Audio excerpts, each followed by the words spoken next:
All right, December 27, 2013. My son Jordan Fox is shooting my custom 308.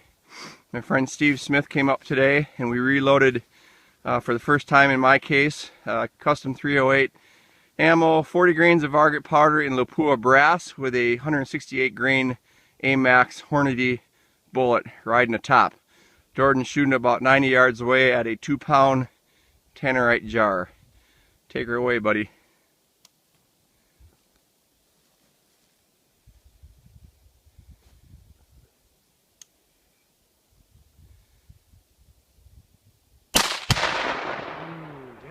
That's nice. That's nice.